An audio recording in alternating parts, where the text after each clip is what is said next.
بسم اللہ الرحمن الرحیم۔ حضرت نوح علیہ السلام جب کشتی بنا رہے تھے تو ایک بڑھیا روزانہ آپ کے پاس ایک گٹھری اٹھائے ہوئے آتی اور آ کر کہتی، اے اللہ کے نبی، کشتی کب تک تیار ہوگی اور کب تک ہم روانہ ہو جائیں گے؟ تو حضرت نوح علیہ السلام فرماتے، کشتی تیار ہونے میں ابھی کافی وقت باقی ہے۔ وہ وہ بوڑھی عورت مسلسل ہر روز تک آتی رہی اور حضرت نوح علیہ السلام سے یہی سوال کرتی رہتی۔ حضرت نوح علیہ السلام کا ایک ہی جواب ہوتا کہ ابھی کشتی تیار ہونے میں وقت باقی ہے۔ وہ بوڑھی عورت سارا دن وہاں بیٹھی رہتی اور رات ہونے پر گھر چلی جاتی تھی۔ حضرت نوح علیہ السلام نے اس بڑھیا کو کہا، اے بوڑھی اماں، آپ گھر ہی میں رہا کریں، جب کشتی تیار ہو جائے گی آپ کو اطلاع کر دی جائے گی۔ پھر وہ دن آ گیا کہ جب طوفان نے سرزمین کو گھیر لیا اور حضرت نوح علیہ السلام کشتی کو لے کر چل نکلے۔ اللہ کی طرف سے حضرت نوح کو بھلا دیا گیا اور آپ اس بڑھیا عورت کو کشتی میں سوار نہ کر پائے۔ کشتی چل پڑی۔ یہ کشتی 300 گز لمبی، 50 گز چوڑی اور 30 گز اونچی کشتی تھی۔ کشتی کا اگلا حصہ مرغے کے سر اور پچھلا حصہ اس کی دم جیسا تھا۔ کشتی کے اوپر تار کول کا لیپ کیا گیا۔ کشتی میں 3 دروازے رکھے گئے۔ کشتی کی کل 3 منزلیں بنائی گئیں۔ پھر ایک دن اللہ کے حکم سے حضرت نوح علیہ السلام کے تنور سے پانی ابل آیا تو وہ سمجھ گئے کہ اب عذاب شروع ہو گیا ہے۔ اللہ پاک قرآن کریم میں فرماتا ہے، جب ہمارا حکم آیا اور تنور ابلا، ہم نے فرمایا کشتی میں سوار کر لے، ہر جنس میں سے ایک جوڑا نر و مادہ، اور جن پر بات پڑ چکی ہے ان کے سوا اپنے گھر والوں اور باقی مسلمانوں کو، اور اس کے ساتھ مسلمان نہ تھے مگر تھوڑے۔ امام احمد الساوی لکھتے ہیں کہ جب طوفان شروع ہوا تو زمین پانی اگلنے لگی اور آسمان پانی برسانے لگا۔ حضرت نوح علیہ السلام نے کشتی میں درندوں، چرندوں اور پرندوں اور قسم قسم کے حشرات الارض کا ایک ایک جوڑا نر و مادہ سوار کر دیا، اور خود آپ اور آپ کے تینوں فرزند یعنی حام، سام اور یافس، اور ان تینوں کی بیویاں اور آپ کی مومنہ بیوی اور 72 مومنین مرد و عورت، کل 80 انسان کشتی میں سوار ہو گئے، اور آپ کی ایک بیوی وائلہ جو کافر تھی، اور آپ کا ایک لڑکا جس کا نام کنعان تھا۔ یہ دونوں کشتی میں سوار نہیں ہوئے اور طوفان میں غرق ہو گئے۔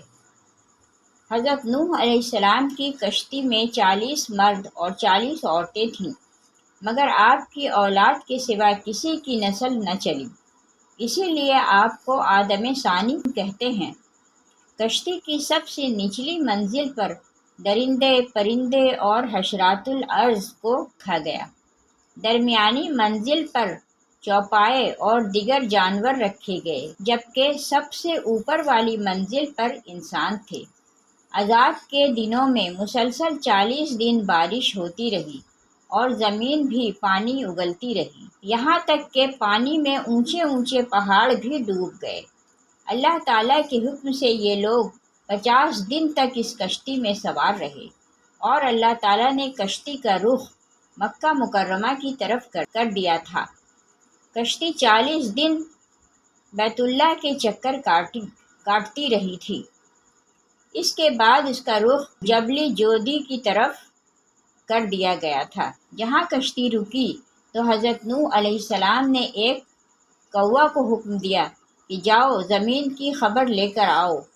کوا وہاں سے اڑا اور راستے میں اس کو مرے ہوئے جانور ملے تو کوا اس کا گوشت کھانے میں مصروف ہو گیا، اس وجہ سے اس کو کافی دیر ہو گئی تھی۔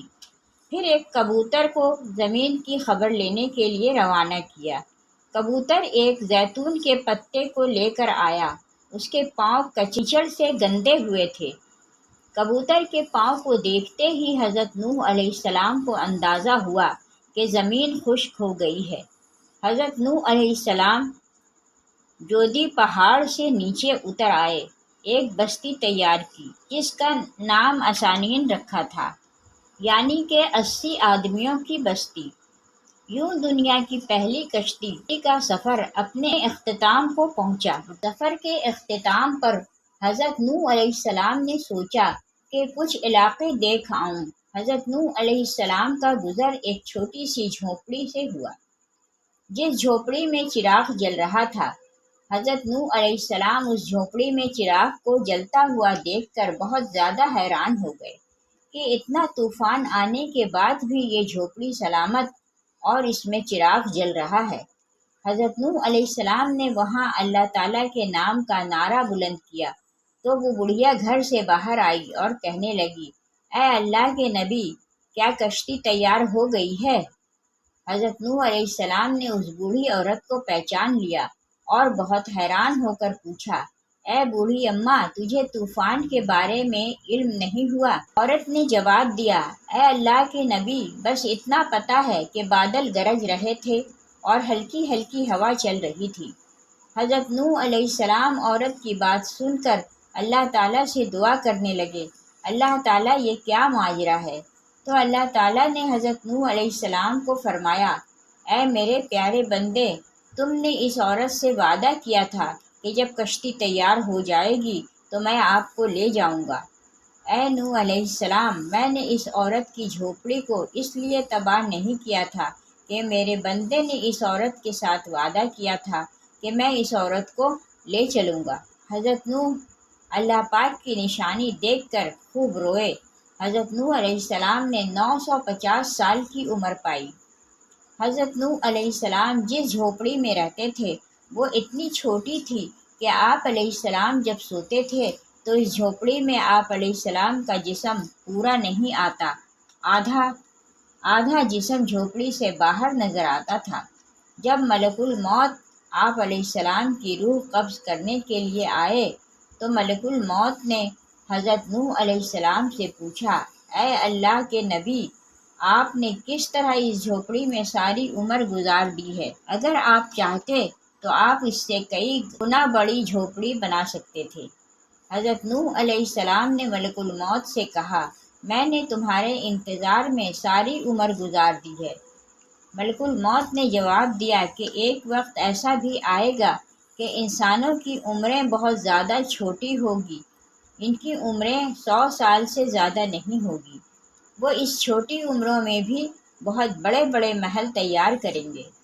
حضرت نوح علیہ السلام نے ملک الموت سے کہا، اگر مجھ کو اس دور میں پیدا کیا جاتا تو میں اتنی عمر تو اللہ تعالیٰ کی یاد میں سجدے میں گزار دیتا۔